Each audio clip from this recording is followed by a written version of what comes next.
এমন কোনো জিনিস নাই যার মধ্যে জীবন রয়েছে তে সে মৃত্যুর স্বাদ গ্রহণ করবে না।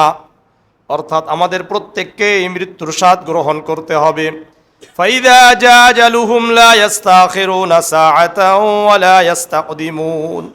প্রত্যেকের জন্য সময় নির্ধারিত থাকবে, কেউ আগেও মৃত্যুবরণ করবে না, কেউ পরেও মৃত্যুবরণ করবে না। ওয়ালা ইউআখিরুল্লাহু নাফসান ইযা জাআ আজালুহা।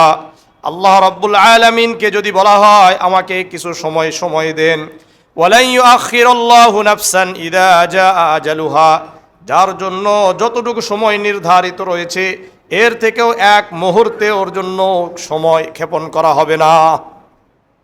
যার জন্য যতটুকু সময় নির্ধারিত রয়েছে, আমাদের প্রত্যেককেই আমাদেরকে দুনিয়া থেকে চলে যেতে হবে। সুতরাং আমার আপনারকে যেহেতু মৃত্যুবরণ করতেই হবে, এই মৃত্যুর দুটা অবস্থা হয়। কয়টা অবস্থা? কেউ মুমিন হয়ে যাবে, কেউ পাপিষ্ট অবস্থায় যাবে। কেউ ঈমান নিয়ে যাবে, কেউ পাপাচার অবস্থায় যাবে। এই দুইজনের সম্পর্কে আল্লাহ রসুলের একটি দীর্ঘ হাদিস আমি আপনাদেরকে আজকে শোনাবো। মুসনাদে আহমাদের ১৮,৫৩৪ নম্বর একটা হাদিস। আনিল বারা ইবনে আযিব রাদিয়াল্লাহু তাআলা আনহু قال خرجنا مع رسول الله صلى الله عليه وسلم في جنازة رجل من الأنصار। বারা ইবনে আযিব রাদিয়াল্লাহু তাআলা আনহু বর্ণনা করেন, আমরা একদিন আল্লাহর রাসূল সাল্লাল্লাহু আলাইহি ওয়াসাল্লামের সাথে একজন আনসারী সাহাবীর জানাজায় অংশগ্রহণ করার জন্য বের হলাম। একজন আনসারী সাহাবী মৃত্যুবরণ করেছেন। আনসারী সাহাবী বুঝিত নাকি? মদিনাবাসী যারা, ওনাদেরকে কি বলা হয়? আনসার। তো আনসারী সাহাবী মৃত্যুবরণ করেছেন, এই জন্য রাসূলুল্লাহর সাথে আমরা জানাজায় অংশগ্রহণ করার জন্য বের হলাম। ফান্তাহাইনা ইলাল কবরি ওয়ালাম্মা ইউলহাদ। বারা ইবনে আযিব রাদিয়াল্লাহু তাআলা আনহু বললেন, আমরা কবরস্থানে পৌঁছে গেলাম। যাওয়ার পরে দেখলাম এখনো পর্যন্ত কবর খনন শেষ হয় নাই। কবর খনন শেষ হয় নাই, তাহলে তো আর কি করা যায় না? কবর তো এখনই দেওয়া যাবে না। উনি বলছেন, ফাজালাসা রাসূলুল্লাহি সাল্লাল্লাহু আলাইহি ওয়াসাল্লাম, আল্লাহর রাসূল ওই কবরস্থানের এক জায়গায় বসে গেলেন। আল্লাহর রাসূল বসছেন। ফাজালাসনা হাওলাহু কান্নামা আলা রুউসিনা তায়র। ওই সাহাবী বলেন, আমরাও আল্লাহর রাসূলের চারপাশে এমন ভাবে বসে গেলাম, এমন স্থিরভাবে বসলাম যেন আমাদের প্রত্যেকের মাথার উপর পাখি বসে আছে। সাহাবারা যখন নবীর কাছে বসতেন এত মনোযোগী হতেন আর এত স্থির হতেন, মাথা নড়াতেন না। অর্থাৎ মনে হতো যে প্রত্যেকের মাথার উপরে পাখি বসে আছে। এই এত মনোযোগ সহকারে রাসূলুল্লাহর কথা সাহাবারা শুনতেন। আমরা তো এদিক সেদিক করি কি করি না, কিন্তু সাহাবারা এমন মনোযোগী হয়ে রাসূলের কথা শুনতেন। বুঝে আসছে বিষয়টা? হ্যাঁ। ইয়ানকুতু বিহি আলাল আরদি ফি ইয়াদিহি উদুন ইয়ানকুতু বিহি ফিল আরদি। আল্লাহর রাসূল সাল্লাল্লাহু আলাইহি ওয়াসাল্লামের হাতে একটা লাকড়ি ছিল, কাঠ চিনেন তো না? এই কাঠ ছিল। ইয়ানকুতু বিহি ফিল আরদি, জমিনে কিছু যেন আঁকছিল। আঁকতে হঠাৎ ফারাফা রাসাহু, আল্লাহর রাসূল সাল্লাল্লাহু আলাইহি ওয়াসাল্লাম তার চেহারা মুবারক আমাদের দিকে করলেন। করার পরে বললেন, ইস্তাইযু বিল্লাহি মিন আযাবিল কবরি মাররাতাইনি আও সালাসান।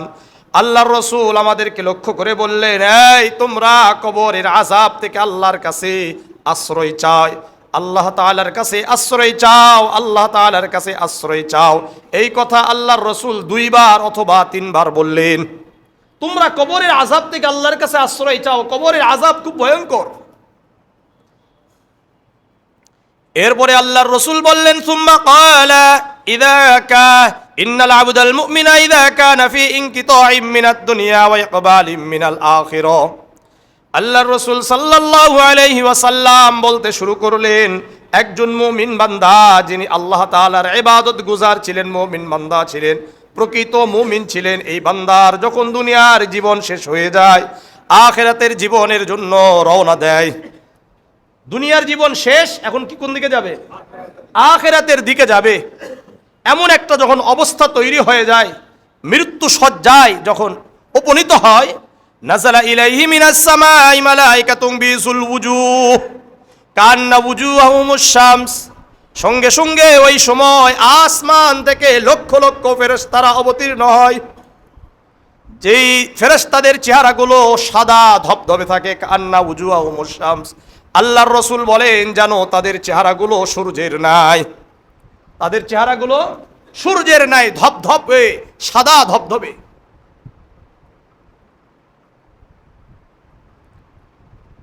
হাত্তা ইয়াজলিসু মিনহু মাদ্দাল বাসার, আর তারা এসে ওই মৃত্যু সজ্জায় ব্যক্তির, ওই মুমিন বান্দার দৃষ্টির সীমানায় বসে যায়। অর্থাৎ শুয়ে আছে, তার দৃষ্টি দেখবেন যারা মৃত্যু সজ্জায় থাকে তারা চেয়ে থাকে কি চেয়ে থাকে না, তাকিয়ে থাকে, দেখবেন হা করে এরকম ভাবে তাকিয়ে থাকে। তো তাদের দৃষ্টির সীমানা যে পর্যন্ত যাবে, ওই এলাকার ভিতরে লক্ষ লক্ষ ফেরেশতারা এসে বসে যায়। মাহুম কাফানুম মিন আকফানিল জান্নাতি ওয়া হানুতুম মিন হানুতিল জান্নাহ, তাদের কাছে জান্নাতের কাফন এবং সুগন্ধি থাকে। এখানে একটা প্রশ্ন, যে রাসূল করিম সাল্লাল্লাহু আলাইহি ওয়াসাল্লাম বলছেন যেই ফেরেশতারা আসমান থেকে আসবে তাদের কাছে জান্নাতের কাফন থাকবে এবং জান্নাতের সুগন্ধি থাকবে। প্রশ্ন হলো, আমাদের পৃথিবীতে আমাদের যারা মারা যায় তাদের কাফনের ব্যবস্থা আমরা করি কি করি না? তাদেরকে সুগন্ধি লাগাই কি লাগাই না? তাহলে আবার এটা দরকার কেন? ফেরেশতারা তারা কাফন কেন আনবে জান্নাত থেকে, সুগন্ধি আনবে কেন? এই প্রশ্ন থাকে কি থাকে না? থাকে। এই প্রশ্নের উত্তর হাদিসের মধ্যেই পাওয়া যাবে। সুম্মা ইয়াজিউ মালাকুল মাউত হাত্তা ইয়াজলিসা ইনদা রাসিহি, ওই ফেরেশতারা অপেক্ষা করতে থাকবে, মউতের ফেরেশতা চলে আসবে, এসে ওই মুমিন বান্দার মাথার কাছে বসে যাবে। ফায়াকুলু আইয়াতুহান নাফসুত তাইয়্যিবা উখরিজি ইলা মাগফিরাতিম মিনাল্লাহি ওয়া রিদওয়ান, আর বলতে থাকবে, এই পবিত্র আত্মা, আল্লাহ তাআলার সন্তুষ্টির দিকে বের হয়ে আসো, আল্লাহ রাব্বুল আলামিনের খুশির দিকে বের হয়ে আসো, আল্লাহ তাআলার রহমতের দিকে বের হয়ে আসো, আল্লাহ রাব্বুল আলামিনের মাগফিরাতের দিকে বের হয়ে আসো। ফাতাখরুজু তাসিলু কামা তাসিলুল কতরাতু মিন ফিস সিকাই, আল্লাহর রাসূল সাল্লাল্লাহু আলাইহি ওয়াসাল্লাম বলেন, ওই সময় মুমিন বান্দার শরীর থেকে তার পবিত্র আত্মা এমন ভাবে সহজে বের হয়ে আসে যেমন নাকি একটি পানির পাত্র থেকে পানি সহজে বের হয়ে পড়ে যায়।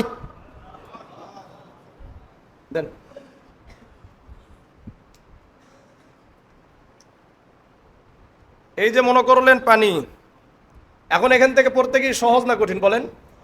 সহজ। কোনো বাধা আছে? কোনো বাধা নাই। ঠিক তেমনি ভাবে রাসূলুল্লাহ সাল্লাল্লাহু আলাইহি ওয়াসাল্লাম বলেন, তাসিলু কামা তাসিলুল কতরাতু মিন ফিস সিকাই, পানির পাত্র থেকে যেভাবে পানি বের হতে কোনো কষ্ট হয় না, ঠিক তেমনি ভাবে মুমিন বান্দার শরীর থেকে পবিত্র আত্মা বের হতে কোনো কষ্ট হবে না। ফায়াখুযুহা ফাইযা আখাযাহা লাম ইয়াদউহা ফি ইয়াদিহি তারফাতা আইনিন, মালাকুল মাউত এই পবিত্র আত্মা যখন হাতে নিবে, এই যে লক্ষ লক্ষ ফেরেশতারা যারা আসমান থেকে সাদা ধবধবে চেহারা বিশিষ্ট কাফনের কাপড় জান্নাত থেকে নিয়ে আসছে, সুগন্ধি নিয়ে আসছে, তারা বলবে, আমরা অনেক সময় ধরে এই পবিত্র আত্মার জন্য অপেক্ষা করছি, আপনার কাছে আর এই পবিত্র আত্মা রাখা যাবে না, আপনি আমাদেরকে দিয়ে দেন। ফায়াজআলুহা ফি যালিকাল কাফনি ওয়া ফি যালিকাল হানুত, সঙ্গে সঙ্গে ওই পবিত্র আত্মাকে জান্নাত থেকে যেই কাফন নিয়ে এসেছিল ওই কাফনে মুড়ে ফেলবে, আর জান্নাত থেকে যেই খুশবু নিয়ে এসেছিল, যেই সুগন্ধি নিয়ে এসেছিল, ওই পবিত্র আত্মাকে লাগিয়ে দিবে।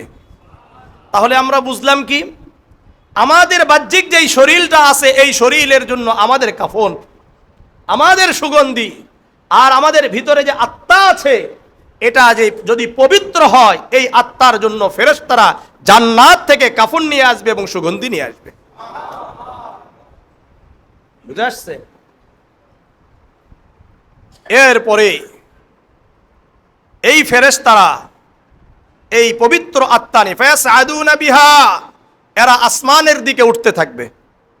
আসমানের দিকে যখন উঠবে, ফালা ইয়ামুররুনা ইল্লা আলা মালাইম মিনাল মালাইকা, হাজার হাজার ফেরেশতাদের দলের সাথে সাক্ষাৎ হবে।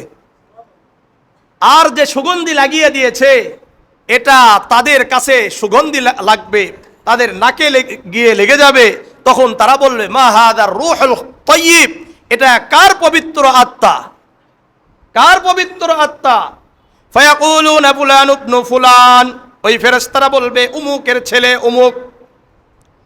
বিআহসানি আসমাইহিল্লাতী কানু ইউসাম্মুনা বিহা, তারা তার সুন্দর নাম ধরে ধরে ডাকবে। আমাদের দুনিয়াতে আমাদের সুন্দর নাম আছে কি নাই? বিশেষ করে যারা ভালো হয় তার বিভিন্ন সুন্দর সুন্দর নামে মানুষ ডাকে। এই সুন্দর নাম ধরে ধরে ডাকা হবে। হাত্তা ইয়ানতাহু বিহা ইলা সামাইদ দুনিয়া, এভাবে এই পবিত্র আত্মাকে নিয়ে প্রথম আসমানে যাবে। ফায়াস্তাফতিহুনা লাহু, তারা বলবে আসমানের দরজা খুলে দাও। ফায়ুফতাহু লাহু, জান্নাতে আসমানের দরজা খুলে দেওয়া হবে। প্রথম আসমানে যাবে। ফায়ুশাইয়ুহু মিন কুল্লি সামাইন মুকাররাবুহা ইলা সামাইল্লাতী তালিহা, প্রথম আসমানে কিছু নৈকট্য ফেরেশতারা আছে। এই নৈকট্য ফেরেশতারা স্বাগত জানিয়ে দানিয়ে তারা দ্বিতীয় আসমান পর্যন্ত যাবে। দ্বিতীয় আসমানে নৈকট্য ফেরেশতারা তাকে নিয়ে তৃতীয় আসমান পর্যন্ত চলে যাবে। তৃতীয় আসমানের ফেরেশতারা চতুর্থ আসমানে চলে যাবে। এইভাবে সপ্তম আসমান পর্যন্ত চলে যাবে। ভিআইপি মানুষ হলে কি করে বলেন তো? মনে করলেন, আমি একটা সাধারণ উদাহরণ দিই, আমাদের প্রধানমন্ত্রী অথবা প্রেসিডেন্ট মনে করলেন ঢাকা থেকে কোথায় যাবে? চিটাগাঙ্গে যাবে। তখন কি হবে? এখান থেকে কিছু প্রোটোকল নিয়ে যেতে থাকবে। যেতে যেতে যেতে যেতে একটা, অর্থাৎ একটা কি বলে এটা, স্টেশন পৌঁছে যাবে অথবা একটা জেলা পড়বে। এখান থেকে কিছু মানুষ আবার চলে আসবে, আবার ওখানকার কিছু মানুষ এখানে অ্যাড হয়ে যাবে। এইভাবে কিন্তু হতে হতে কোথায় কোন পর্যন্ত চলে যাবে? যাবে কি যাবে না? ঠিক তেমনি ভাবে পবিত্র আত্মা যদি হয়, এইভাবে স্বাগত জানাইতে জানাইতে একেবারে সপ্তম আসমান পর্যন্ত চলে যাবে। সপ্তম আসমানে যখন যাবে, তখন আল্লাহ রাব্বুল আলামিন বলবেন, ফায়াকুলুল্লাহু আযজা ওয়া জাল্লা উকতুবু কিতাব আবদি ফি ইল্লিয়িন, তোমরা আমার এই পবিত্র আত্মা, এই পবিত্র বান্দার আমলগুলোকে ইল্লিয়িনে লিখে দাও। কোথায়? ইল্লিয়িন, যেটা সাত আসমানের উপরে রয়েছে, যেখানে আমাদের মুমিন বান্দাদের নেক আমলগুলো রাখা হবে।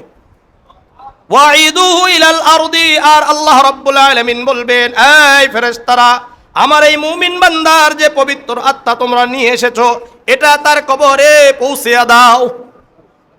কবরে তো শুধুমাত্র কি গিয়েছে? শরীর গিয়েছে। এখন বডি গিয়েছে, শরীরটা গিয়েছে, আর আত্মা কোথায়? সাত আসমানের উপরে চলে গেছে। ওখান থেকে আল্লাহ রাব্বুল আলামিন বলবে, আমার বান্দার শরীরে, কবরের মধ্যে শরীরে এই পবিত্র আত্মাকে ঢুকিয়ে দাও।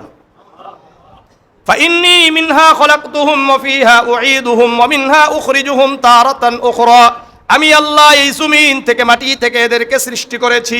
আমি আল্লাহ আবারও এদেরকে এই মাটির মধ্যে ঢুকিয়ে দিব। আমি আল্লাহ কিয়ামতের ময়দানে, হাশরের ময়দানে এই মাটি থেকে উঠাবো। ফাতুআদু রূহুহু, ফেরেশতারা ওই পবিত্র আত্মাকে মুমিন বান্দার শরীরের মধ্যে ঢুকিয়ে দিবে। এখন কবরে শরীরও আছে, আত্মাও আছে। ফায়াতিহি মালাকানি, দুইজন ফেরেশতা চলে আসবে। ফায়ুজলিসানিহি, আল্লাহর রাসূল বলেন, এই দুইজন ফেরেশতা ওই মুমিন বান্দাকে উঠাবে, উঠিয়ে বসাবে। ফায়াকুলানি লাহু মার রাব্বুকা, এসে বলবে তোমার রব কে? কি বলবে? তোমার রব কে?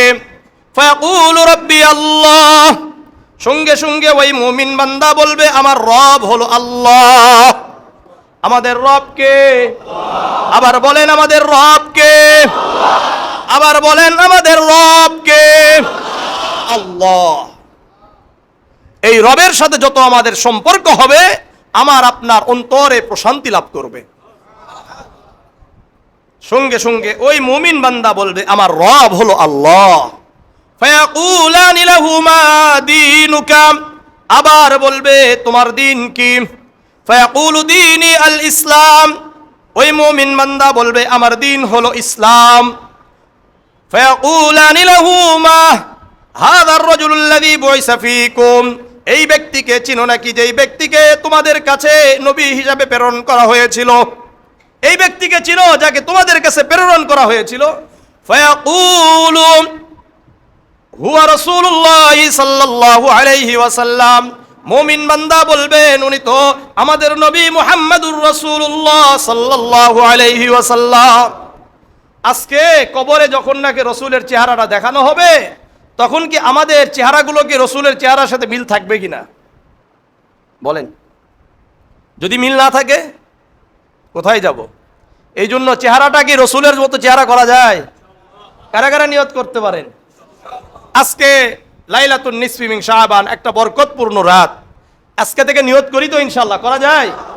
আল্লাহর জন্য করেন, কারণ সময় তো আমাদের নাই, যে কোনো মুহূর্তেই চলে যেতে হতে পারে। এই জন্য আমাদের চেহারাটা কার মতো করব? সবাই বুঝেন তো বিষয়টা নাকি? সবাই বুঝছেন? আল্লাহ আমাদের সবাইকে কবুল করেন। আমাদের চেহারাটাকে শোনেন, এটা এমন একটা সুন্নত, এই সুন্নত ছাড়া আপনি কোনো সুন্নত নিয়ে কবরে যেতে পারবেন না। এটা আপনার সাথে আমার সাথে কোথায় যাবে? কবরে যাবে। এটা এমন একটা সুন্নত, চেষ্টা করেন ইনশাআল্লাহ। এটা কঠিন কিছু নয়। কঠিন নাকি বলেন? কঠিন নয়, সহজ একটা বিষয়। আল্লাহ তাআলা আমাদের সবাইকে রাসূলুল্লাহর চেহারার মতো আমাদেরকে চেহারা করে যাওয়ার তৌফিক দান করেন। এরপরে কয়টা প্রশ্ন হলো বলেন তো? 3টা প্রশ্ন কিন্তু হয়েছে। আবার বলবে ফায়াকুলানি লাহু মা ইলমুকা, বলবে এই মুমিন বান্দা বলো তুমি যে 3টার উত্তর দিলা, আমরা জিজ্ঞাসা করলাম মা রব্বুকা, তোমার রব কে? তুমি বললা আল্লাহ। তোমার দিন কি? তুমি বললা ইসলাম। তোমার নবীকে, এই ব্যক্তিকে চিনো নাকি? তুমি বললা ইনি মুহাম্মাদুর রাসূলুল্লাহ সাল্লাল্লাহু আলাইহি ওয়াসাল্লাম। এই 3টা প্রশ্নের উত্তর তুমি কোথায় থেকে জেনেছো? তখন ওই মুমিন বান্দা বলবে ক্বরাতু কিতাবাল্লাহ, আমি আল্লাহর কোরআন পড়েছি, আমি আল্লাহর কোরআন শুনেছি, আমি আল্লাহর কোরআন যারা পড়তো, যারা জানতো তাদের কাছে যেতাম। আমানতু বিহি ওয়া সাদ্দাকতু, আমি এই আল্লাহর কিতাবের উপর ঈমান এনেছি এবং সত্যায়িত করেছি। সুতরাং যেখানে কোরআনের হালকা হবে, যেখানে কোরআনের কথা হবে, রাসূলুল্লাহর কথা হবে, দ্বীনি কথা হবে, এখানে আমরা যদি বসি, এখানে আমরা যাই, তাহলে আমাদের জন্য ওই 3টা প্রশ্নের উত্তর দেওয়া সহজ। তাহলে মুমিন বান্দার কবরে প্রশ্ন কয়টা? 4টা। কয়টা বলেন? এখন থেকে মনে থাকবে? আগে শুনছেন কয়টা? কিন্তু আমাদের মোটামুটি ভাবে আমার মুসল্লিরা তো জানেন তো 4টা নাকি? এর আগেও তো হাদিসটা বলা হয়েছে। কয়টা বলেন? 4টা প্রশ্ন। 3টা প্রশ্ন তো এটা হলো সবার জন্য। 3টা প্রশ্ন মুমিন বান্দা এবং পাপিষ্ট সবার কি এক, কিন্তু মুমিন বান্দার জন্য আরেকটা প্রশ্ন। সেই প্রশ্নের নাম কি? তোমরা এই 3টা প্রশ্নের উত্তর কোথায় থেকে জেনেছো? তখন এই মুমিন বান্দা বলবে ক্বরাতু কিতাবাল্লাহ, আমি আল্লাহর কোরআন পড়েছি। ফাআমানতু বিহি ওয়া সাদ্দাকতু, আমি এটার উপর ঈমান এনেছি এবং এটাকে সত্যায়িত করেছি। সুতরাং দ্বীনি কথা যেখানে হবে, কোরআন হাদিসের কথা হবে, তাফসীর যেখানে হবে, সেখানে বসবো ইনশাআল্লাহ। যত বেশি বসবেন তত বেশি লাভ। আল্লাহ আমাদেরকে কবুল করেন। এই প্রশ্নের উত্তর যখনই দেওয়া শেষ হয়ে যাবে, ফায়ুনাদি মুনাদিম মিনাস সামাই, আসমান থেকে একজন বলে উঠবে আন সাদাকা আবদি। এখান থেকে বোঝা যায় যেহেতু পরবর্তীতে আল্লাহর রাসূল বলেন আমার বান্দা সত্য বলেছেন, সুতরাং বোঝা যায় স্বয়ং আল্লাহ তাআলাই বলবেন আমার বান্দা সত্য বলেছে। ফাফরিশুহু মিনাল জান্নাহ ওয়ালবাসুহু মিনাল জান্নাহ, আল্লাহ রাব্বুল আলামিন বলবেন আর দেরি করা যাবে না, আমার এই মুমিন বান্দার জন্য জান্নাতের বিছানা বিছিয়ে দাও, জান্নাতের কাপড় তাকে পরিধান করিয়ে দাও। ওয়াফতাহু লাহু বাবান ইলাল জান্নাহ, জান্নাতের দিকে একটা দরজা খুলে দাও। ফায়াতিহি মিন রাউহিহা ওয়া তিবিহা, ওই জান্নাত থেকে, ওই দরজা দিয়ে জান্নাত থেকে সুগন্ধি আসতে থাকবে, জান্নাতের বিভিন্ন নিয়ামত নাজ নিয়ামত দেখা শুরু হয়ে যাবে। ফায়ুফসাহু লাহু ফি কবরিহি মাদ্দা বাসরিহি, আল্লাহর রাসূল বলেন মুমিন বান্দার দৃষ্টির সীমানা পর্যন্ত কবরকে প্রশস্ত করে দেওয়া হবে। তাহলে মুমিন অবস্থায় কবরে যাব, গেলে তো এই লাভ। আল্লাহ রাসূল এই কথা বলার পরে বলেন, এই শোনো, ثم قال إن العبد الفاجر أو الكافر إذا كان في انقطاع من الدنيا وإقبال من الآخرة। হে আমার উম্মত, হে আমার সাহাবারা, শোনো, যখন একজন পাপিষ্ট অথবা কাফেররা দুনিয়ার জীবন শেষ করে আখিরাতের জীবনের জন্য রওনা দেয়, নাযলা ইলাইহি মিনাস সামাই সুদুল ওয়ুজু মাহুমুল মাসউহু, আসমান থেকে কিছু ভয়ঙ্কর চেহারা বিশিষ্ট ফেরেশতারা নেমে আসে। তাদের কাছে পচা চটের বস্তা থাকে। কিসের বস্তা?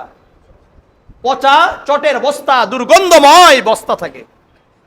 আমাদের দেশে বিশেষ করে বিভিন্ন গ্রাম এলাকায় যেখানে পানি পড়ে, বৃষ্টির পানি পড়ে, এখানে কি বিছিয়ে রাখে বলেন তো? বস্তা বিছিয়ে রাখে কি রাখে না? দেখবেন এটা দীর্ঘদিন যাওয়ার পরে যখন এটাকে টেনে তোলা হয় তখন দেখবেন যে কি হয়ে যায়, ছিঁড়ে যায় কি যায় না। মুহাদ্দিসিনে কেরামরা যারা হাদিস বিশারদ, ওনারা বলেন এই চটের বস্তাটাকেই মাসউহ বলা হয়েছে।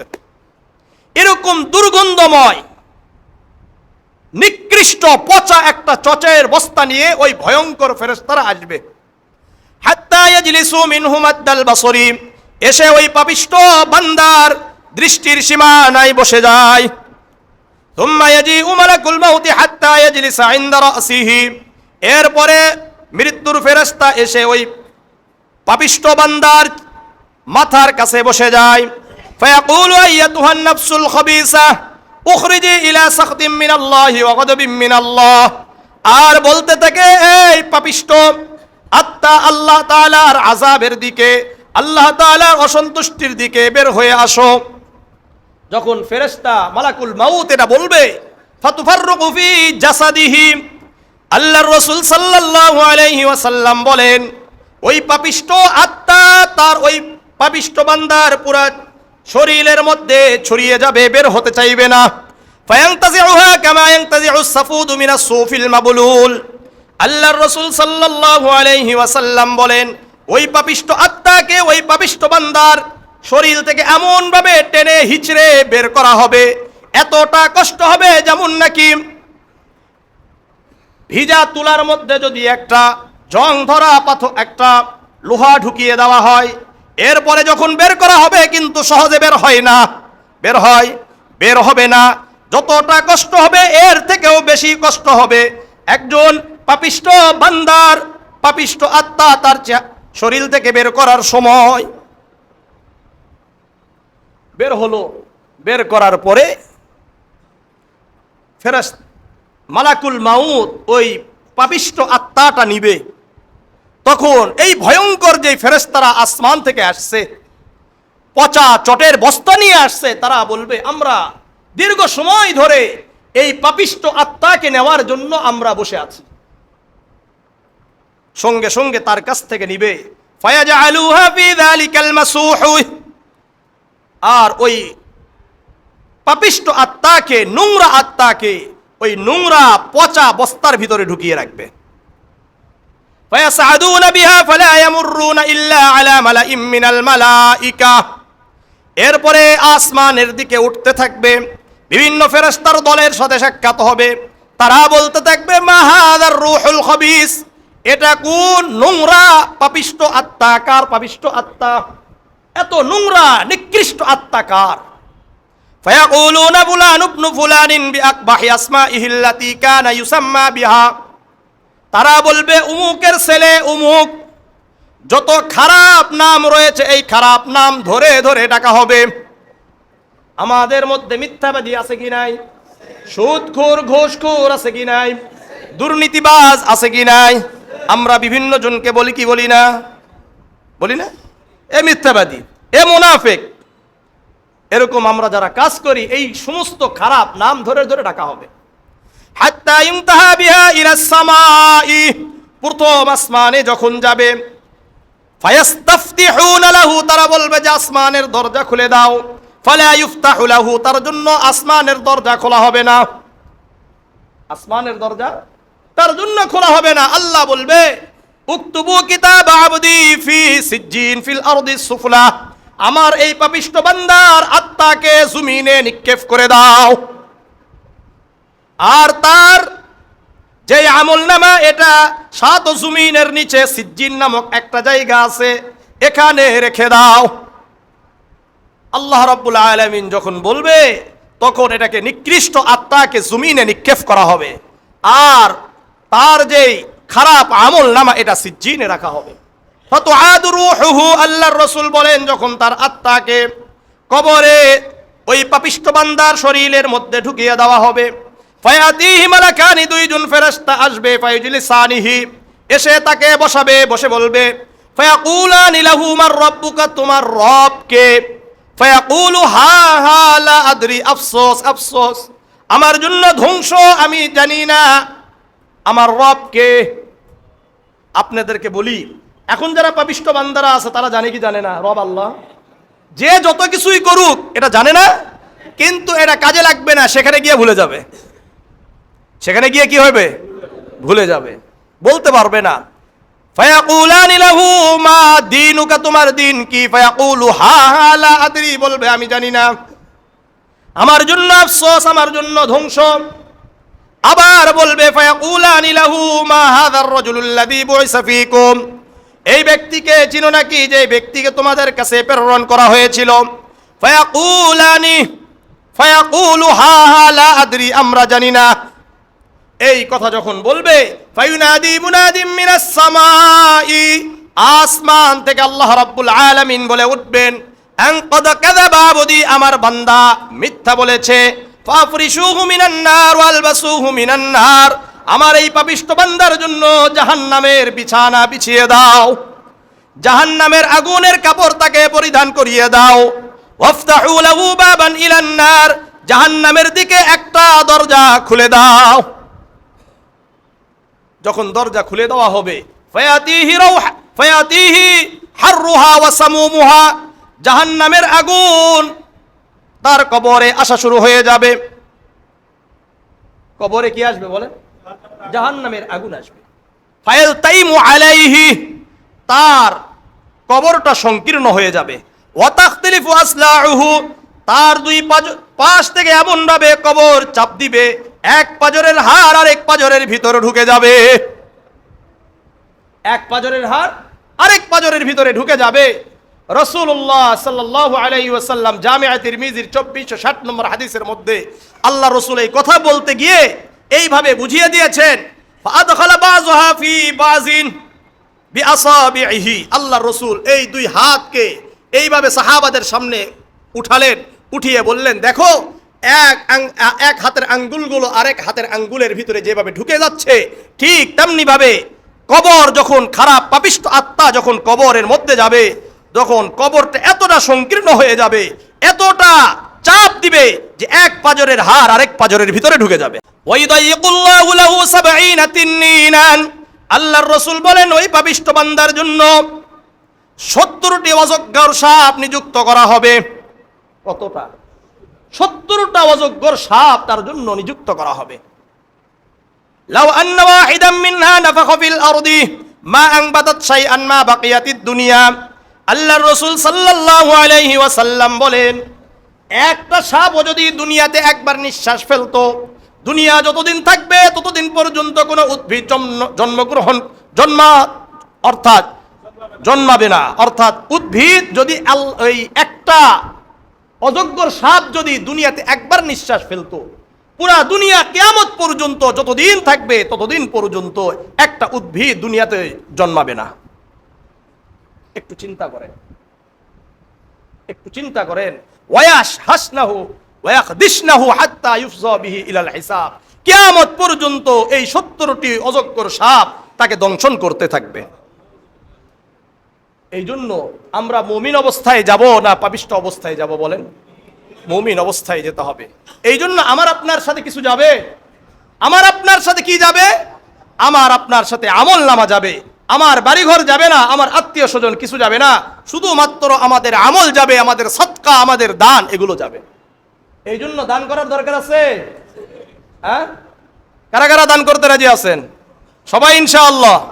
আচ্ছা, তাহলে মসজিদে দান করতে শুরু করে দেন, মসজিদে দান করতে থাকেন, আমি আলোচনা করি, ঠিক আছে ইনশাআল্লাহ।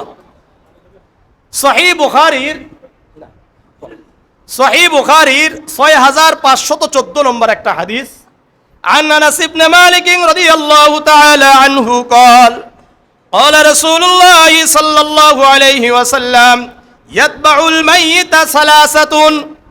আনাস ইবনে মালিক রাদিয়াল্লাহু তাআলা আনহু বর্ণনা করেন, আল্লাহর রাসূল সাল্লাল্লাহু আলাইহি ওয়াসাল্লাম বলেন, যখন মানুষ মারা যায় তার সাথে তিনটা জিনিস থাকে। কয়টা জিনিস?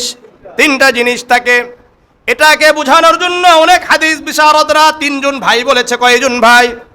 তিন ভাই বলেছে। যখন মানুষ মারা যায় তার কয়জন ভাই থাকে?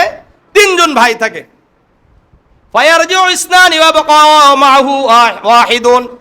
যখন মানুষ মারা যায় সঙ্গে সঙ্গে দুই ভাই তার থেকে আলাদা হয়ে যায়।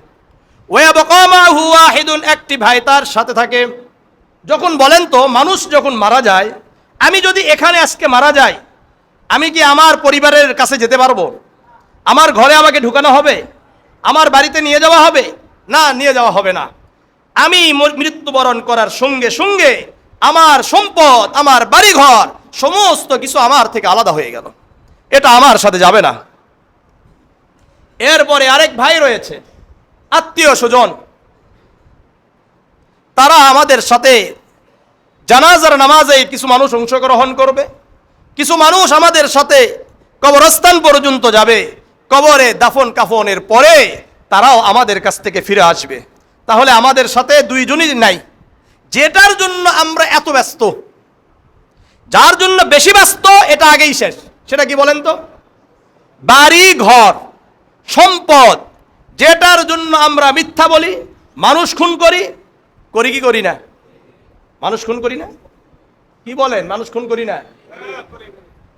অধিকাংশ সম্পদের জন্যই মানুষ মানুষকে খুন করে। সম্পদের জন্যই তো মানুষ খুন করে। কেন মানুষ গদিতে থাকতে চায় বলেন তো? কথা বলে না। মূলত সম্পদ উপার্জনের জন্যই তো মানুষকে খুন করে। সত্য না মিথ্যা?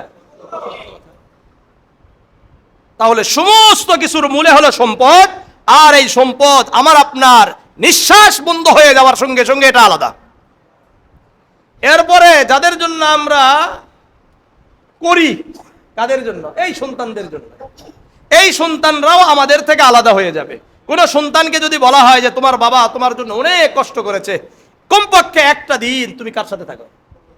কবরে তোমার বাবার সাথে থাকবে নাকি?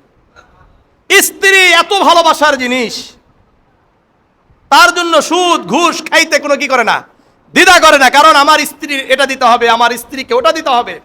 বলেন তো, ঘরেও যদি আপনি মারা যান, আপনার সাথে কি 10টা মিনিট সে থাকতে রাজি আছে একা? হ্যাঁ, 10টা মিনিটও থাকবে না, 5টা মিনিটও থাকবে না। যদি হ্যাঁ নেককার হয় তাও কিছুটা সময় থাকবে। কিন্তু যাদের জন্য আমরা চুরি করি, এরা একটাও থাকবে না, কারণ তো সেও তো চোর।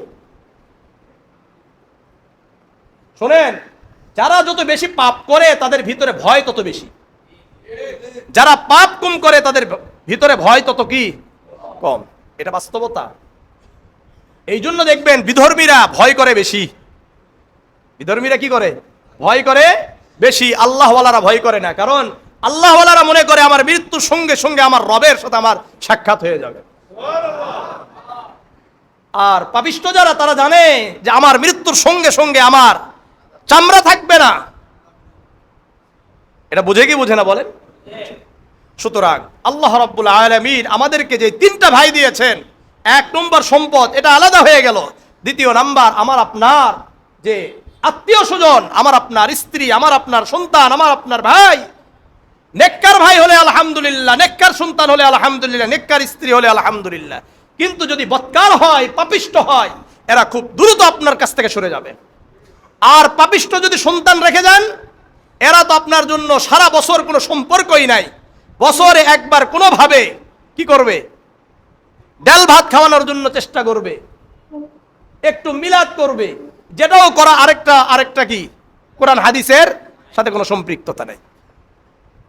দোয়া তো নাই, দোয়া আছে, দোয়া তো নাই। অথচ এটাও কেন করে জানেন? এটাও মানুষকে দেখানোর জন্য করে। যদি আসলেই বাবাকে ভালোবাসতো তাহলে তো বাবার ঋণ আগে পরিশোধ করতো, তাই না? কিন্তু বাবার ঋণ পরিশোধ করলে কে জানবে? কেউ জানবে নাকি? কিন্তু একটা যদি গরু জবাহ করে খাওয়ানো হয় তাহলে তো সবাই জানবে। জানবে কি জানবে না? এটা মূলত এই জন্য করে, আর কিছু না। না হলে এই সমস্ত ব্যক্তিরাই নিজের বাবার যে ঋণ থাকে এই ঋণ পরিশোধ কেন করে না? কারণ আপনার বাবার যদি আপনার ঋণ আপনার বাবার যদি পরিশোধ করতেন তাহলে আপনার বাবা জান্নাতে যেতে পারত। নাফসুল মুমিন মুআল্লাকাতুন বিদাইনিহি হাত্তা ইয়াকযা আনহু। আল্লাহর রাসূল সাল্লাল্লাহু আলাইহি ওয়াসাল্লাম বলেন, একজন মুমিন বান্দারও তার আত্মা ঝুলন্ত অবস্থায় থাকবে যতক্ষণ পর্যন্ত তার ঋণ পরিশোধ করা হবে না। তাহলে আমাদের ঋণ পরিশোধ করা দরকার আছে। সুতরাং এই দুইজন ভাই আমাদের থেকে আলাদা হয়ে গেল। আল্লাহর রাসূল বলেন, ওয়ায়াবকা মাহু ওয়াহিদুন, একজন ভাই তার সাথে থাকবে। সেটা কি? ওয়ায়াবকা আমালুহু, তার আমল তার সাথে কবরে যাবে। তার সাথে কোথায় যাবে? কবরে যাবে। আপনার আমার নামাজ, আমার আপনার জিকির, আমার আপনার সত্য কথা বলা, আমার আপনার ভালো আচরণ, আমার আপনার দান, এগুলো আমার আপনার সাথে কবরে যাবে। শুধু আপনি মনে করেন না যে নামাজ যাবে, আপনার আমার যে সত্য কথাগুলো এটা যাবে, আমার আপনার ভালো আচরণ এটা যাবে, আমি আপনি যে মানুষের সাথে মিষ্টি করে কথা বলেছি এটা যাবে,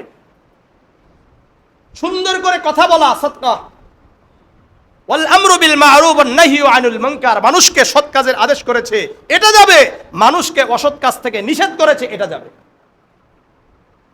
সুতরাং যত ভালো কাজ আমি আপনি করব এগুলো আমার আপনার সাথে কবরে যাবে, এছাড়া আর অন্য কিছু যাবে না।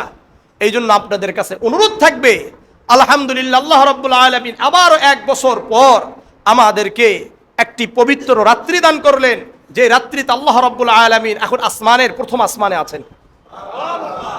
বারবার বলছেন, আলা মিন মুস্তাগফিরিন ফাগফির লাহ, তোমাদের মধ্যে এমন কে আছে যে আমার কাছে ক্ষমা চাইবে, আমি আল্লাহ তাকে ক্ষমা করে দিব।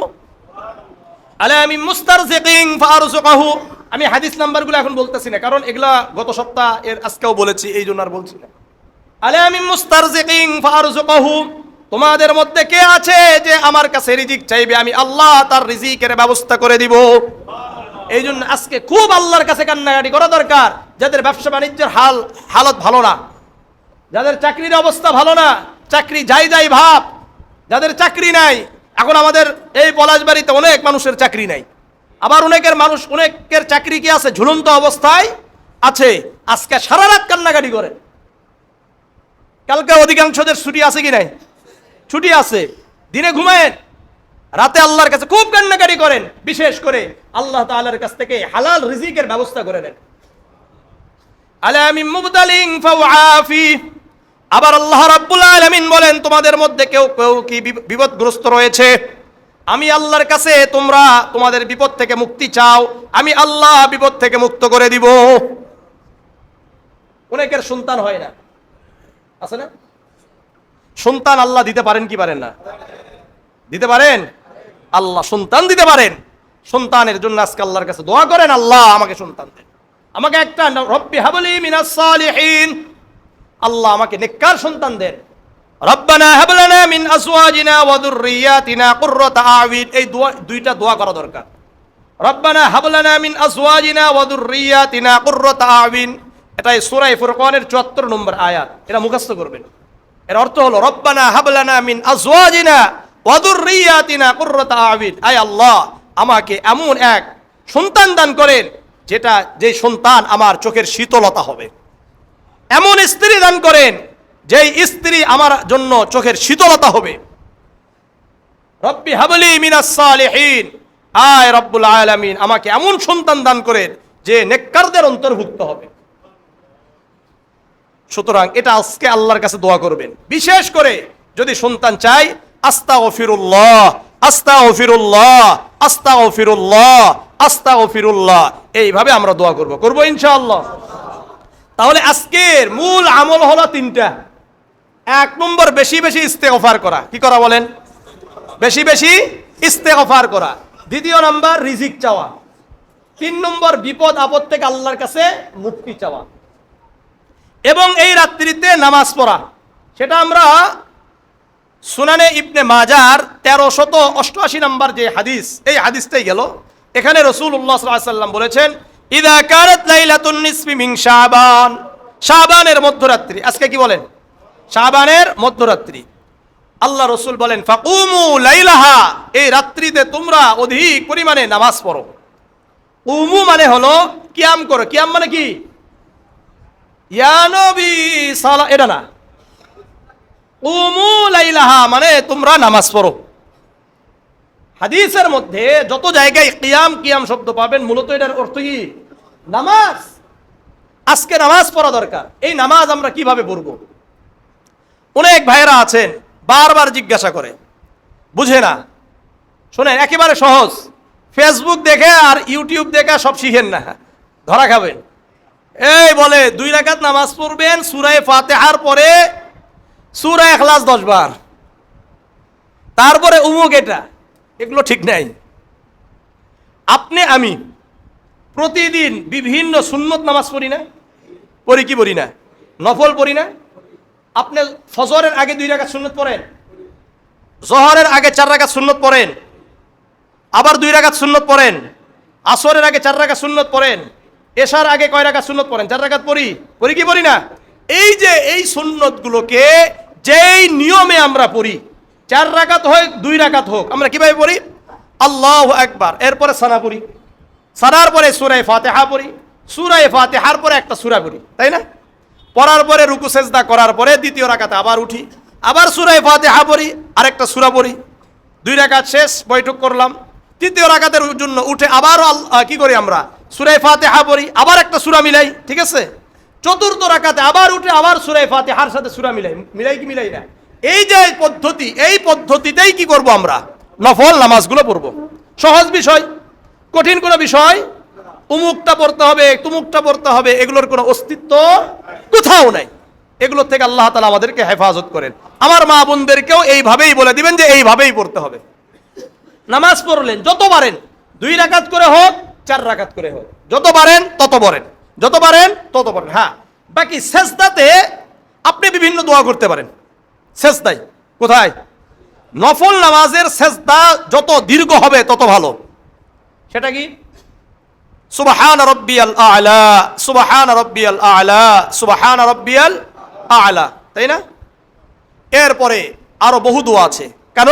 আকরাবু মা ইয়াকুনুল আবদু মির রাব্বিহি ওয়া হুয়া সাজিদুন ফাকসিরুদ দুআ। বান্দা সাজদাতে যখন থাকে তখনই বান্দা আল্লাহ তাআলার সবচাইতে নিকটবর্তী হয়। ফাকসিরু ফিদ দুআ। সুতরাং আল্লাহর রাসূল বলেন, তোমরা যত পারো সাজদাতে আল্লাহর কাছে দোয়া করো। আল্লাহর কাছে কি করো? দোয়া করো। এই দোয়াগুলোর মধ্যে আল্লাহ রাসূল সাল্লাল্লাহু আলাইহি ওয়াসাল্লাম বহু দোয়া করতেন। আমরাও দোয়া করব। রব্বানা আতিনা ফিদ দুনিয়া হাসানাতাও ওয়া ফিল আখিরাতি হাসানাতাও ওয়া কিনা আযাবান নার। এই দোয়া সবাই পারি কি না? রব্বির হামহুমা কামা রব্বায়ানি সগীরা, এই দোয়া পারি কি না? পারি। আল্লাহুম্মা কফিনি বিহালালিকা আন হারামিক ওয়া আগনিনি বিফাদলিকা আম্মান সিওয়াক, এটা পারি? যারা পারি পড়বো ইনশাআল্লাহ, ঠিক আছে? এরপরে রব্বানা গফিরলি ওয়া লিওয়ালিদাইয়া ওয়া লিল মুমিনিনা ইয়াওমা ইয়াকুমুল হিসাব, এটা যারা পারি তারাও পড়বো যতটুকু পারেন। আল্লাহুম্মা ইন্না নাসআলুকাল জান্নাতা ওয়া নাউযু বিকা মিনান নার, এটা পারি? কারা কারা পারি? হ্যাঁ, চেষ্টা করবেন, এগুলো সহজ। যত বেশি দোয়া করবেন। আল্লাহুম্মা গফিরলি যামবা, আল্লাহুম্মা গফিরলি যামবিহি দিক্কাহু ওয়া জিল্লাহু ওয়া আউওয়ালাহু ওয়া আখিরাহু ওয়া আলানিয়াতাহু ওয়া সিররাহু। আল্লাহুম্মা গফিরলি যামবি কুল্লাহু দিক্কাহু, আয় আল্লাহ আমার সকল গুনাহকে আপনি মাফ করে দেন। ছোট বড় যেই গুনাহ আল্লাহ আছে এগুলো মাফ করে দেন। প্রকাশ্য অপ্রকাশ্য এই দোয়া, এই গুনাহগুলো আল্লাহ আপনি মাফ করে দেন। এইভাবে আমরা আল্লাহর কাছে দোয়া করব। এরপরে নামাজ পড়লেন, কিছু সময় আল্লাহর জিকির করেন, কিছু সময় আস্তাগফিরুল্লাহ আস্তাগফিরুল্লাহ, আস্তাগফিরুল্লাহ, আস্তাগফিরুল্লাহ 100 বার পড়েন। সুবহানাল্লাহ, আলহামদুলিল্লাহ, লা ইলাহা ইল্লাল্লাহ, আল্লাহু আকবার পড়েন। এগুলোর বিনিময়ে জান্নাতে একটা করে গাছ লেগে যায়। সুবহানাল্লাহিল আযীম ওয়া বিহামদিহি 100 বার পড়েন, 100টা খেজুর গাছ জান্নাতে লেগে যাবে। এইভাবে আমলগুলো করেন, সহজ বিষয়। সুবহানাল্লাহি ওয়া বিহামদিহি 100 বার পড়েন। হুত্তাত খতায়াহু ওয়া ইন কানাত মিসলা জাবাদিল বাহার, তার গুনাহ যদি সমুদ্রের ফানা পরিমাণ হয়ে যায় আল্লাহ ক্ষমা করে দিবেন। মনে থাকবে ইনশাআল্লাহ। যাদের কোরআন শুদ্ধ আছে তারা কোরআন তেলাওয়াত করেন কিছুক্ষণ। এইভাবে বিভিন্ন আমলগুলো আমরা করব ইনশাআল্লাহ। সহজ না কঠিন? এটা করতে করতে মোটামুটি ভাবে যখন 2টা-3টা বাজবে তখন গিয়ে ঘুমিয়ে যাব, একেবারে সকাল 8টায় উঠব। কি বলেন? সারা রাত ইবাদত করছেন না? আবার ফজর লাগবে? ও, ফজর পড়া লাগবে। আচ্ছা, আপনি যদি সারা রাত, আজকে সারা রাত যদি ঘুমান, সারা রাত কি করছেন? ঘুমাইছেন। আর ফজরের নামাজ যদি জামাতে পড়েন তাহলে লাভ বেশি না ক্ষতি? লাভ বেশি। আর সারা রাত আপনি ইবাদত করে ফজর আগে গিয়ে ঘুমিয়ে গেছেন, তাহলে কি? আজকে সারা রাত ইবাদত যদি আপনি একটাও না করেন, 2 রাকাত নামাজও না পড়েন, একবার সুবহানাল্লাহ না বলেন, আলহামদুলিল্লাহ না বলেন, ইস্তেগফারও না করেন, কাল কিয়ামতের ময়দানে আপনাকে আল্লাহ একবারও কথাও জিজ্ঞাসা করবে না তুমি ওই রাত্রে কেন ঘুমাইছিলা, এটা আল্লাহ বলবে না। কিন্তু ফজরের নামাজ যদি আপনি না পড়েন, এর হিসাব দিতে হবে কি না? অবশ্যই হিসাব দিতে হবে। এই জন্য যারা জাগতে পারেন জাগেন, আলহামদুলিল্লাহ পুরো রাত আল্লাহর কাছে ইয়া করেন, চান, এটা ভালো। কিন্তু এই জাগার নাম দিয়ে যেন ফজরের নামাজ কি না হয়ে যায়, কাজা না হয়ে যায়। মনে থাকবে? কারণ সহিহ মুসলিমের 1377 নম্বর হাদিস, উসমান ইবনে আফফান রাদিয়াল্লাহু তাআলা আনহু বলেন, আমি আল্লাহর রাসূলকে বলতে শুনেছি, রাসূল বলেন, মান সাল্লাল ইশা ফি জামাআতিন ফাকান্নামা কামা নিসফাল লাইল, যে ব্যক্তি ইশার নামাজ জামাতে আদায় করলো ওই ব্যক্তি অর্ধরাত্রি ইবাদত করার সওয়াব পেয়ে গেল। ওয়া মান সাল্লাস সুবহা ফি জামাআতিন ফাকান্নামা সাল্লাল লাইলা কুল্লাহু, যে ব্যক্তি ফজরের নামাজ জামাতের সাথে আদায় করলো ওই ব্যক্তি সারা রাত ইবাদত করার সওয়াব পেয়ে গেল। এই জন্য সারা রাত ইবাদত করার সওয়াব যদি পেতে চাই ফজরের নামাজ জামাতে পড়তে হবে। করা যাবে ইনশাআল্লাহ। সহিহ মুসলিমের 725 নম্বর হাদিস, আয়েশা রাদিয়াল্লাহু তাআলা আনহা থেকে বর্ণিত, রাসূল বলেন, রাকাতুল ফজরি খায়রুম মিনাদ দুনিয়া ওয়া মা ফিহা, দুনিয়া এবং দুনিয়ার মধ্যে যা আছে এর থেকেও ফজরের আগের 2 রাকাত সুন্নতের দাম আল্লাহর কাছে অধিক প্রিয়। কয় রাকাত? আর আগামীকাল যদি আমরা পারি ইনশাআল্লাহ আমরা রোজা থাকার জন্য চেষ্টা করব। রোজা তো থাকবোই আলহামদুলিল্লাহ, কিন্তু সময় তো কাটাতে হবে। সময় কাটানোর জন্য বিভিন্ন মোবাইলে আছে, তারপরে বিভিন্ন স্টল আছে, এখানে গিয়ে খেলা দেখবো। তাহলে মোটামুটি ভাবে খেলা দেখতে দেখতে এই 3-4 ঘন্টা কি হয়ে যায়, পার হবে কি না? এটা কিন্তু সহজ উপায় একটা। কি বলেন? এটা সহজ উপায় না? এটা সহজ উপায়, এটা সহজ উপায় না, এটা কঠিন। তাহলে কি করব? হয়তো ভালো কাজ করব, কাজকর্মের মধ্যেই থাকবো, নিজেদের বিভিন্ন কাজ আছে কি নাই, কাজ করবেন, ব্যবসা বাণিজ্য করবেন, আলহামদুলিল্লাহ। ব্যবসা বাণিজ্য নাই, কিচ্ছু নাই। কোরআন পড়েন, কোরআন পড়তে জানেন না, কোরআন শিখেন, কোরআন শিখতে এখন পারতেছেন না, ইসলামী বইগুলো পড়েন, ইসলামী বই পড়েন, তাও পারতেছেন না, তাও নাই, পারলে ঘুমান। কি করেন? বাসায় গিয়ে ঘুমান। সন্তানদেরকে কালকে সময় আছে, সন্তানদেরকে সময় দেন, স্ত্রীকে সময় দেন, এটাও ইবাদত। এটা ইবাদত না? সন্তানকে সময় দেওয়া ইবাদত না? স্ত্রীকে সময় দেওয়া ইবাদত না? এগুলোর উপর আপনাদের কত হাদিস শুনাইছি। সুতরাং এগুলো করেন। অনর্থক এখানে সেখানে বসে থেকে কি না দিই, আড্ডা না দিই। এখন বলবে যে হুজুর আপনি তো বিভিন্ন সময় দেখি যেদিকে ঘুরেন, আড্ডা দেন। বলেন কি করা যায়? আপনি আমার মতো ওই যে বসবেন, বসে বসে দাওয়াত দিবেন, আপনারা দাওয়াত দেন, সমস্যা কি? আপনি বসে বসে কি করেন? দাওয়াত দেন, এটা তো আরো উত্তম কাজ। এখানে সেখানে বসে কি করতে হবে? দাওয়াত দিতে হবে, দাওয়াত দেন। তাহলে তো সমস্যা নাই। কি বলেন? ঠিক আছে। আমি বহু চায়ের দোকানে যাওয়ার কারণে ওখানে সিগারেট বন্ধ হয়ে গেছে। এখন আমি যদি নাই যাইতাম তাহলে তো সিগারেট বন্ধ হবে না। কি বলেন? তাই না? এই জন্য নবীর কাজ ছিল কি? সমগ্র দুনিয়া, মসজিদও যেমন বাজারও কি তেমন। আমাদের বিচরণ সব জায়গায় না হলে ওই জায়গা থেকে কি পাপ যাবে নাকি? আপনি যদি পাপ মুক্ত করতে চান তাহলে আপনাকে ওই জায়গাগুলোতে কি করতে হবে? বিচরণ করতে হবে। আপনাকে দেখে মানুষ কি করবে? ওই জায়গাগুলো থেকে সরে আসবে। ওখানে বলবে যে এখানে হুজুর আসে, কিন্তু খাওয়া যাবে না। এইভাবেও মানুষ কি করে? আস্তে আস্তে চোখ লজ্জা আছে কি নাই? খারাপ লাগে কি লাগে না? লাগে। আমি বলি যে প্রতিদিন মাহফিল হওয়া দরকার। আপনারা বলবেন যে মাহফিল, হ্যাঁ মাহফিল হলে দেখবেন যে গান বাজনা হয় না। আমি এবছর একটা হিসাব করেছি, বুঝছে, যে দেখছি বিভিন্ন জায়গায় মাহফিল হওয়ার কারণে আর গান বাজনা কি নাই। অনেকে মনে করে যে গান বাজনা করি কিভাবে? করতে পারে। এক এলাকায় যদি এক জায়গায় মাহফিল হয়, কোরআন হাদিসের আলোচনা হয়, ওই জায়গায় কি আর অন্য কেউ একটা গান ছাড়তে পারবে? মানে লজ্জায় কি করবে না? ছাড়বে না। এই জন্য যত জায়গা, যত বেশি কি হবে কোরআন হাদিসের চর্চা হবে, যত বেশি আলোচনা হবে, ততটা গুনাহ মুক্ত সমাজ গড়বে। বুঝতে পারছেন? এই জন্য করবেন তো ইনশাআল্লাহ। আল্লাহ আমাদের সবাইকে কবুল করেন। মা বাবা দুনিয়া থেকে চলে গেছেন, তাদের জন্য দোয়া করব, বাবা মায়ের জন্য দান করব। আমি আপনাদেরকে এর আগেও বারবার বলেছি, পিতা মাতার জন্য আমাদের করণীয় আছে। বাবা মা চলে গেছেন, বাবা মা আমাদের কাছে খাবার চান, বলেন? খাবার চাই না, আমাদের কাছ থেকে কিচ্ছু চাই না। বাবা মার জন্য আমাদের কিছু করণীয় আছে। এই করণীয়গুলো করলেই আমাদের বাবা মা কবরে ভালো থাকবে। বাবা মার জন্য আমরা দোয়া করি আজকে, বাবা মার জন্য আজকে আমরা ইস্তেগফার করি।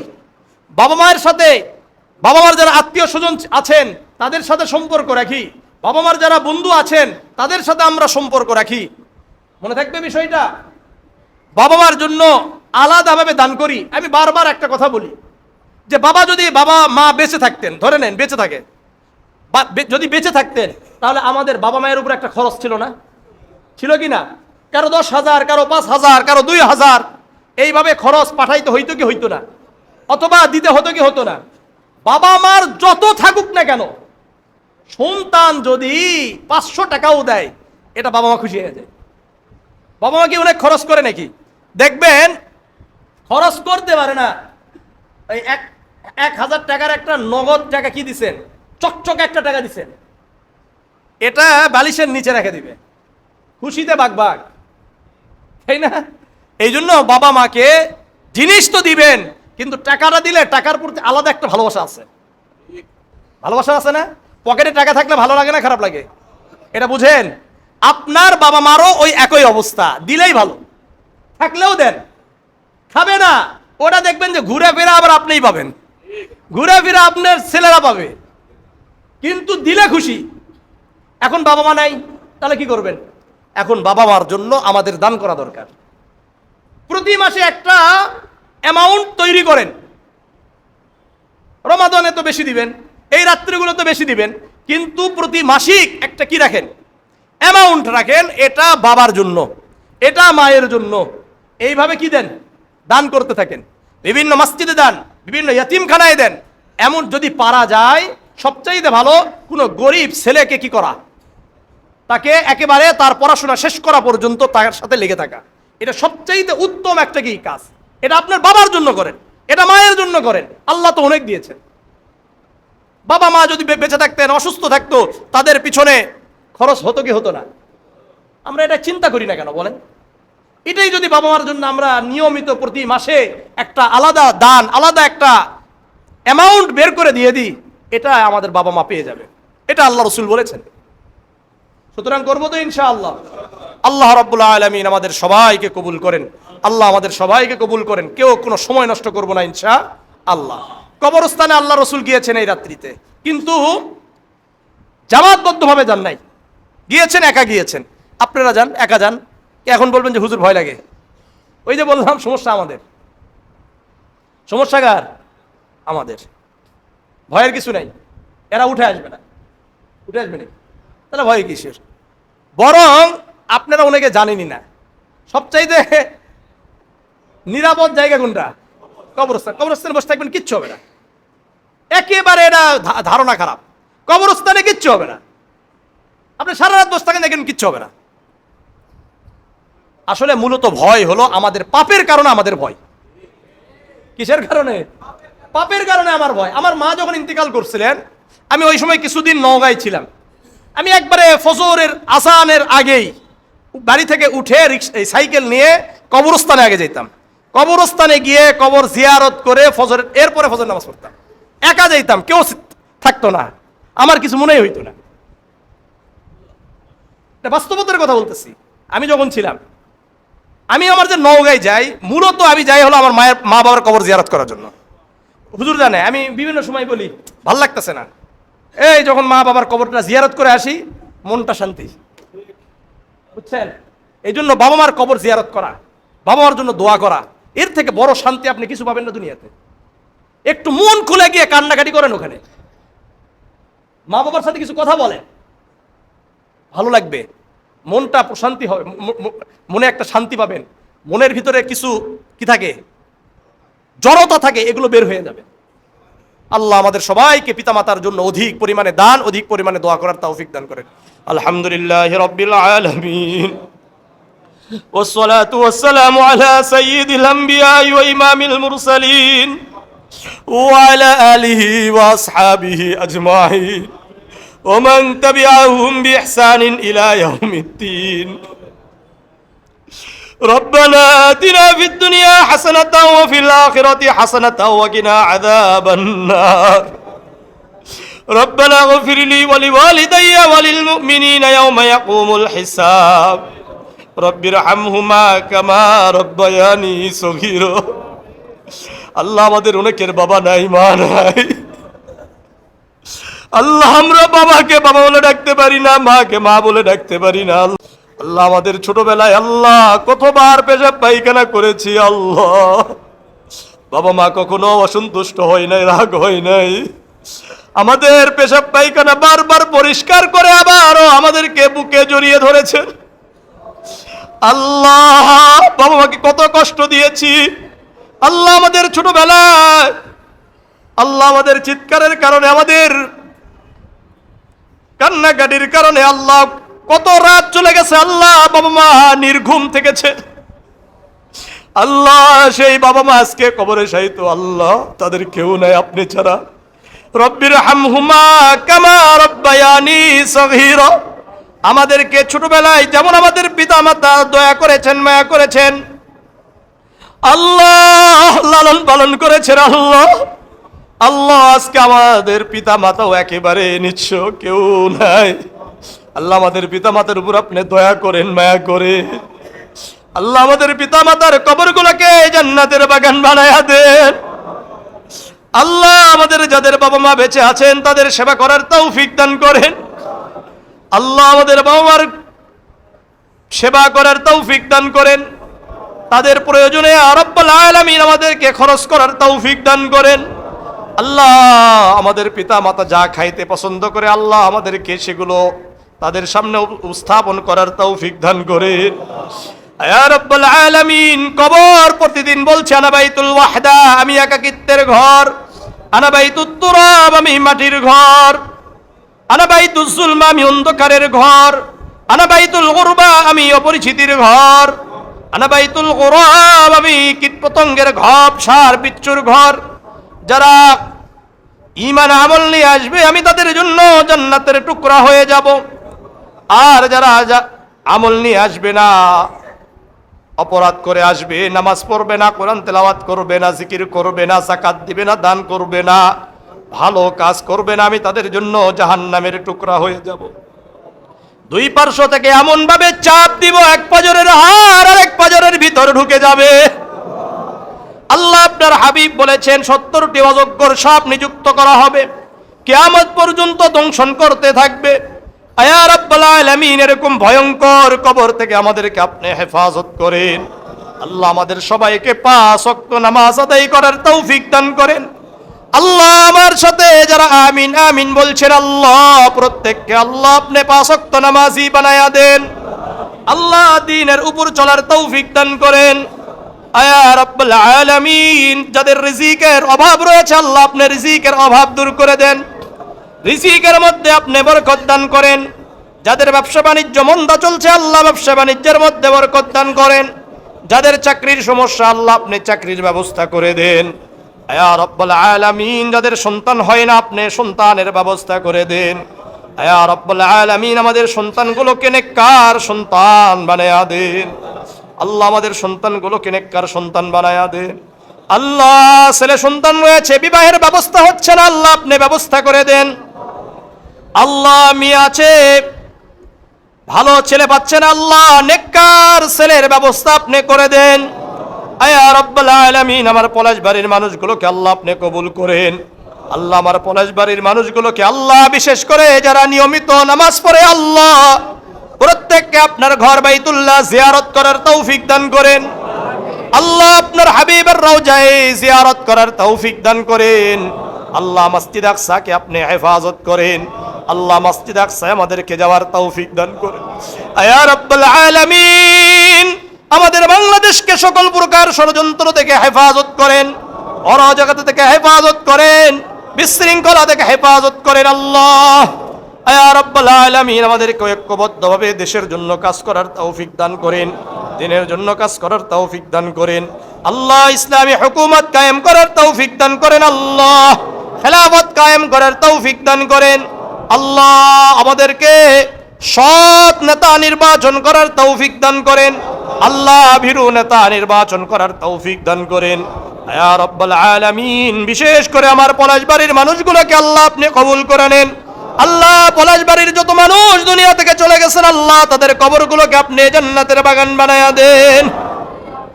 আল্লাহ মসজিদের সামনে যে কবর রয়েছে এই কবরে যত মানুষ শুয়ে আছে আল্লাহ প্রত্যেকের কবরকে আপনি জান্নাতের বাগান বানায়া দেন। ইয়া রাব্বুল আলামিন, আমার মুসল্লিদের বিভিন্ন জায়গাতে থেকে আসা আল্লাহ তাদের বাবা মা বিভিন্ন এলাকায় শুয়ে আছে আল্লাহ, বিভিন্ন গ্রাম এলাকায় শুয়ে আছে আল্লাহ তাদের কবরগুলোকে আপনি জান্নাতের বাগান বানায়া দেন। আল্লাহ আমার পলাশবাড়ির মানুষগুলোকে আল্লাহ আপনি কবুল করে নেন, একসাথে যেন জান্নাতে যেতে পারে আল্লাহ সেই তৌফিক দান করেন। আল্লাহ আমাদেরকে একসাথে জান্নাতে যাওয়ার তৌফিক দান করেন, একসাথে জান্নাতে থাকার তৌফিক দান করেন। আল্লাহ সুবহান রাব্বিকা রাব্বিল ইজ্জাতি আম্মা ইয়াসিফুন ওয়া সালামুন আলাল মুরসালিন ওয়ালহামদুলিল্লাহি রাব্বিল আলামিন। আসসালামু আলাইকুম ওয়া রাহমাতুল্লাহি ওয়া বারাকাতুহু।